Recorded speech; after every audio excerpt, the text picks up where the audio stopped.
விஜய் அவர்களுடைய ஜனநாயகன் திரைப்படத்தோட அப்டேட்ஸை பற்றி இந்த வீடியோ வந்து பார்க்க போகிறோம். ஸோ ஃபஸ்ட் அப்டேட்டாக இந்த ஒரு திரைப்படத்தோட சேட்டலைட் ரைட்ஸ் தான். ஸோ நம்ம எல்லாருமே சொன்ன மணிக்கு தான் இந்த ஒரு திரைப்படத்தோட சேட்டலைட் ரைட்ஸை ஜீ தமிழ் தான் வாங்கியிருக்காங்க.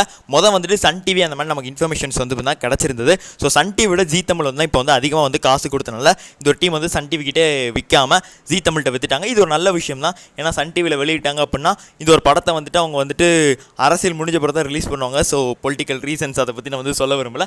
இதே ஜீ தமிழ்னா அதை வந்து கொஞ்சம் வேகமாகவே ரிலீஸ் பண்ணுவாங்க. ஸோ ஜென்ரல் ஆடியன்ஸ் பற்றி இந்த ஒரு படம் நல்லா போய் சேரும்போது அவரோட பாலிடிக்ஸுக்கு ஒரு யூஸ்ஃபுல்லாக இருக்கும். ஸோ அதனால் இது வந்து தான் ஒரு பாசிட்டிவ் சைடு அப்படி தான் நம்ம வந்து சொல்லி ஆகணும். இரண்டாவது விஷயம், இந்த ஒரு திரைப்படத்தோடைய சாங்ஸ் பற்றின அப்டேட். இந்த ஒரு திரைப்படத்தில் 4 பாடல்கள் இருக்குது அந்த மாதிரி சொல்கிறாங்க. இப்போ வரைக்கும் 2 பாடல் வெளியாச்சு. ஒன்று தளபதி கச்சேரி, இன்னொன்று வந்து தான் ஒரு பேரே வரலாறு. இன்னும் வந்து 3ஆவது சாங் வந்து தான் இப்போ வந்து ரெடி பண்ணிட்டு இருக்காங்க.